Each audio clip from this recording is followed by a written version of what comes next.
प्रामाणिक करीत आहेत। आपण त्यांचा सन्मान करू। यथोचित पोलीस प्रशासन को जय जोहार, जय जोहार, जय जोहार। पोलीस प्रशासन को जय भीम, जय भीम, जय भीम। म्हणून सन्माननीय पोलीस प्रशासनाचे सर्व सन्माननीय अधिकारी, वरिष्ठ अधिकारी, माता भगिनी, आपण त्यांची माफी मागतो, सन्मानाने माफी मागतो।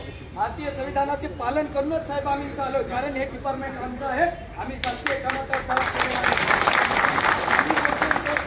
नाही किंवा प्रशासन कुठे आम्ही चुकीचं काही बोललेलं नाही। आमचा संबंध विषय हा संबंधित पदाधिकारी नाही। आपण नेहमी भाषण देऊन कोणाला करतो, आदरणीय पोलीस प्रशासन सर्व वरिष्ठांना आपला शब्द ऐकणारे कोण असायला पाहिजे। माझा सरकार कमिशनर मॅडम, सचिव मॅडम, आदिवासी मंत्री पाहिजे होते ना, आजपर्यंत दखल घेतली का? 17 वेळेस मागे 1.5 महिन्यापासून आपलं आंदोलन चालू होतं। इथं 35 दिवस आणि सोबत चांदवडच्या तिथून आपण आलो। पोलीस प्रशासनाने त्यावेळेस सुद्धा त्यांची जी काही ताठर भूमिका आहे, त्यांची भूमिका अत्यंत पारदर्शी पार करतायत। त्यांच्या कुठेही आणि त्या आपली बाजूला आहेत, आपले ते भाईबंद आहेत का? ते अत्यंत चांगलं काम करत आहेत, म्हणून ते काय आपले भाईबंद नाहीत। त्यांना असं कोणाला वाटत असेल मीडिया किंवा इतर की पोलिसांनी सोडलं असेल, पोलिसांनी आपल्याला सोडलं का? आपण स्वतः आलेलो आहोत। हे कोणाचं भवन आहे? आदिवासी विकास भवन कोणाचं आहे? सन्मानाने आलेलो आहोत। आम्ही पोलीस प्रशासनाला त्रास दिला नाही। भारतीय लोकशाही मार्गाने इथं आलेलो आहोत, संविधानाचे पालन करणार आहोत, महाराष्ट्र राज्याच्या आणि देशाच्या विकासासाठी काम करणारे आहोत, बरोबर ना? म्हणून आता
या शासनानं आपल्याला फार पक्षाचे लेबल लावले, जेही आपल्याला मदत करायला येते त्यावेळी आपल्याला लेबल लावले, ह्या पक्षाचा त्या पक्षाचा। बाबा कोण्या पक्षाचे नाही आपण नाही रे बाबा, कोण्या पक्षाचे आपण नाही। आपण फक्त सच्चा एक मास्तर आणि वर्ग 4 कर्मचारी लेबल आहे। आपण कायमही मागत नाही,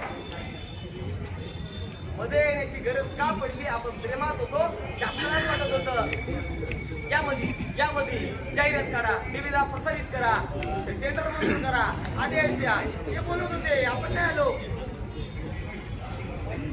आपण चुकी केली का काही केली का कोणाला शिव्या दिल्या आपण बळबळ म्हणतो का मी मध्ये येतो ज्यांना बोलवतो का नाही बोलून आलो आता जर उद्याच्या लागी रद्द नाही सगळी प्रक्रिया केली शंभर जरी नसेल तरी न जाऊन बसू उद्याच्याला जर प्रक्रिया केली नाही ऑफिसमध्ये कोण नाही भाऊ काय व्हायचं नाहीच राशन पाणी आपण प्रशासनाला विनंती करू वाटून नको ठेवा आम्हाला कारण शिक्षण घेऊन डिग्री घेऊन PhD होल्डर इथं उभा आहे सेंटेड इथं उभा आहे भीक मागायची शहरात अरे का भीक मागायची अरे डॉक्टर बाबासाहेब आंबेडकर संविधानात दिला असेल तुमचा अधिकार मागायचा तुम्हाला अधिकार आहे तोच अधिकार मागतोय भीक मागत नाही आणि भीक मागणारही नाही मागाशी सांगितलं ही पुरुष शब्दाची पक्की आहे 5 वाजेनंतरच जाऊ 5 वाजेच्या आत जाणार नाही